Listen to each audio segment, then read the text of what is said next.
after that initial reaction to the corporate tax cut. I mean, we're back to the markets seeing pressure, under pressure. What's going on? So essentially, one big spike post Friday's announcement came because of short covering. Many people were short on the market and they had to immediately take a corrective action as market moved up. Now market is trying to find its own level relative to without the short covering.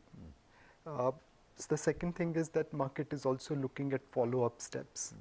You have given tax rebates that will create pressure on fiscal deficit. How are we tackling fiscal deficit? Is it by way of a sovereign bond issue? Is it by way of increased limits for FPI through inclusion into debt indices? Or is it by borrowing? I hope and pray that it won't be by borrowing, because clearly debt market won't have that kind of ability to support additional borrowing program, and so far the indication from the government is also towards that.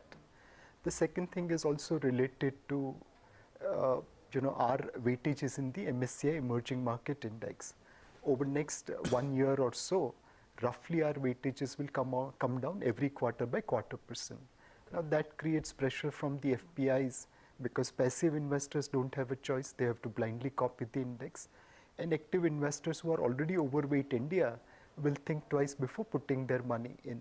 So we have our task cut out. We have taken a very, very bold bazooka step in terms of cutting tax and providing platform which is at par with the other peers. But we have to do a lot of follow-up. Okay, the expectation is that, especially since PM Modi announced recently that the taxation on equities could be brought at par with global standards. Is that something that looks realistic? I mean, I know the market has been wanting something on that front for a while now, but even within that, there are so many things that can be done, right?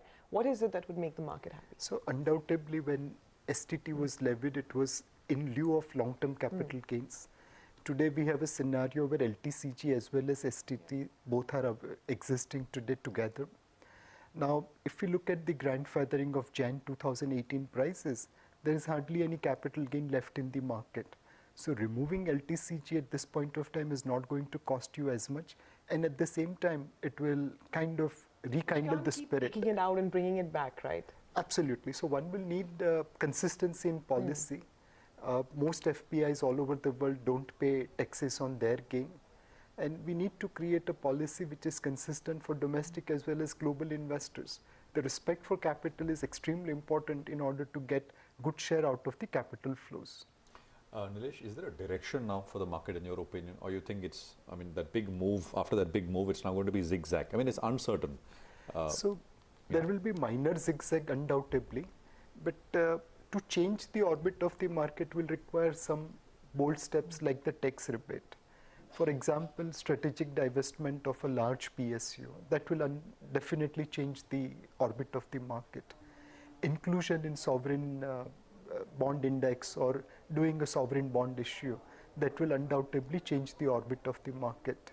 Some sort of earnings growth recovery which we could see, and it's unlikely to be seen in September 19 results, but let's say festival season is good and there is hope build up for December 19, then suddenly things can recover.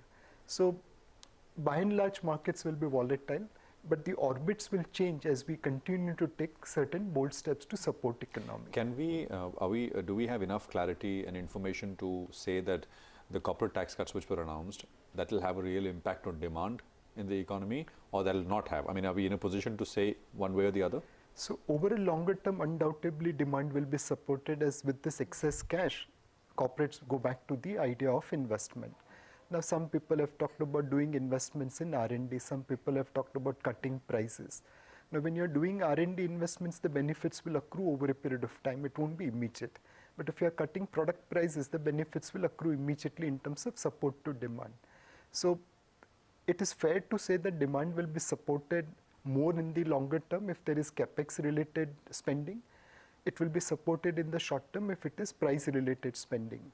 But over a period of time, will demand be supported by this big bazooka move? Undoubtedly, yes. Okay, Nilesh, what about the retail mutual fund investors, right? I mean, they've seen a lot of pain over the last 1 year, and suddenly I think a lot of people find that their portfolios are turning positive now, and they're making a bit of money. You expect that flows would incrementally increase from here, or is it that, you know, people who've seen a prolonged period of pain would look to take money off? So we are a completely heterogeneous market. There's no homogeneousness over here. As you correctly mentioned, there are certain set of investors who are believing that, look, now my price has come, I should move out. Yeah. However, fortunately, there is a large portion of distributors who have handhold customers, who have actually pushed them to put more money at the bottom of the market. The asset allocation and disciplined investment courtesy these distributors have come into play quite reasonably well. So on fringes, yes, there will be certain set of people who may like to move out as their capital has come back.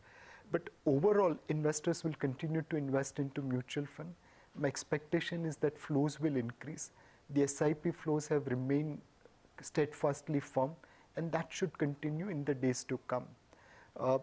You know, before Friday, we had a media article which says that mutual funds returns were below PPF. Now, in our case, point-to-point returns, even on a 5-year basis, were way above PPF, but 5-year SIP returns were certainly way below PPF return. On Monday, when we calculated, our returns came back above PPF. So it all requires, you know, few days or few months or few quarters or few years to change the picture. Absolutely. Nilesh, any thoughts on two specific situations? One is this entire situation with Z. We had, you know, Mr. Subhash Chandra, our colleague spoke to him and he said that I'm very much here. We are confident of getting out of this difficult phase, and that's what he called it. Any thoughts on, because today is the 30th, which is essentially also the end of the standstill, the previous standstill. They've told us that the promoters have essentially said publicly that they have another agreement. What are your thoughts, Z, for investors? One, in our interaction with the promoters of Z, we have always felt comfortable that their intention is to pay back the money. Second, they also own a very, very valuable asset. Today, market is valuing it at about $4 billion. But on the strategic basis, similar asset like Star India was bought by Disney at almost $15 billion. Now, obviously, you know, the nuances will be there, but broadly, you can see that today's asset is going at a significant discount to what the strategic buyers will pay for it. In our case, we had to, you know, we had investors in FMP, and we were obliged to recover our money by taking appropriate action to safeguard our interest of our unit holders. We did what we thought was appropriate, but I have no hesitation in saying that at all point of time in our interaction with the promoters of Z, their intent to pay back was always visible, and this kind of, you know, below the belt targeting, saying that he has run away, that's completely unfounded, and that should be avoided at any cost. It unnecessarily puts pressure on the whole market. The lender does not benefit, the borrower does not benefit, the buyer who's willing to come at a fair price also gets hesitated. By doing this smear campaign, we create loss for lenders, borrowers, as well as the buyers. But I think that's been completely, so he's come on the record and he's made it very clear. And the future statements are also pretty positive. As an equity investor, Nilesh. Prashant, just one point. Go on. Many a times negative news remains in the system far long than the clarifications on that. Absolutely, absolutely. No, and you know, we will play out that soundbite after our interaction with you. As a pure equity investor, you gave that example of Star and Z. That transaction got done at, you said $15 billion. The market cap here is 4. Differences exist, but would you be inclined to look at the, I mean, you're basically looking at the franchise, right? I mean, the business per se, which is still doing very well. What are your thoughts? I mean, would you be interested if you don the hat of not someone with compulsions, FMP type compulsions, but purely as an equity growth investor? So if I'm looking at media and entertainment sector, this is the first month, I believe, in probably years, where 5 Hindi movies have done 100 crore plus business. And these are not necessarily dominated by stars. It is dominated by content. Of course, in some movies there are stars, no doubt about it, but it is mainly the content. It just shows the need for entertainment in the Indian mind space. We are a large market, and at some point of time will we see a scenario where Bollywood dominates the world just like Hollywood? We are on the way. In Chinese market, which is fairly large market, a movie like Dangal or Three Idiots makes as much money as American movies. So media and entertainment space is something to look forward to.